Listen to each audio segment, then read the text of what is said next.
Hey guys, Ted from Cyclotune. A little tip today, my Overshift modification. When I was a kid, that was a long time ago, 78, 79, I couldn't understand why I kept missing second gear. And then when the thing would calm down, when you would see the needle come back from 10,000, it would be in third. I just couldn't figure it out. And now we had the triples group back then, the club, and they said to put 2 springs on the detent, because I never realized it was going between second and third gear. So I did the 2 springs, but my foot wasn't enough to make it go, so that was not going into second. So I had finally figured that the drum was overshifting. So Murdoch in Florida, they would weld bumps on the shift drum so that this part of the shift arm would bump into the bump and lock the drum. But it was like $350. I didn't have any money back then. I was a kid. I was 17, 18 years old. So I just didn't know what to do. And I ended up welding a little snot on the shift arm here. And I didn't even have a welder back then. So I had a gas welded on here. And what this does is the little hook down here turns the drum. But then the little thing I put on here catches the next pin. So when it goes down, Lee, get in here quick. When it goes down, this little thing here rests on the next pin. Now the drum is locked.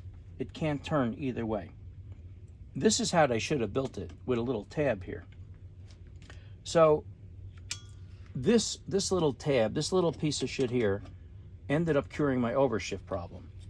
Now there was a night that me and Thad Lewandowski, we got in his Fuego. It was 1979, and we drove to Paul Gas just to visit him. I bought a top end from him, and we talked during the morning. And I brought one of these with me, and I says, Paul, you got this overshift thing. Would this work?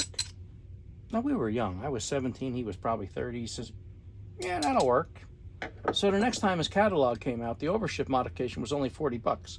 So he started doing these. He must have had a jig, and he TIG welded like this. The beauty of this was you didn't have to take the whole motor apart and weld up the shift drum. So that's how Paul started doing it. And me and Thad had a nice day with him, and good morning. We had some coffee and donuts or whatever. So it was a great thing. So that's the overshift modification. That's how Kawasaki should have built it. But where I got the idea from was in the service book. I've never worked on an H2R or H1R. In the green book, in the brown book, there is a picture that shows this piece of shit that they made had an upper and over on it. So I guess the H1R and H2 had a lower and had an upper arm, and plus the detent had a nice roller on it. So the upper would actually stop the drum from turning and also do it on a downshift. Well, us drag racers, we weren't worried about downshift, and we wanted to go forward, not back. So this is how Cow should have made it. Just this little tab here would have been so much better for us to just stop to indicate that drum, and we wouldn't have the overshift problem. So if your buck's down and you just want to weld a little snot on there, you got to play with it. And when the set pin bottoms out here, right here, this and this should all contact 1, 2, 3. And also when you're doing a clutch, make sure that you check the set pin and make sure it's tight. I haven't seen too many H's come loose. Here's the set pin. Always put a socket on it, make sure it's tight. But I've seen my RZ350, I think they're like an eccentric. They've come loose. I've seen dirt bike comes loose, but not too much the triples. I haven't seen the H1 and H2 come loose. So this is something you have to test.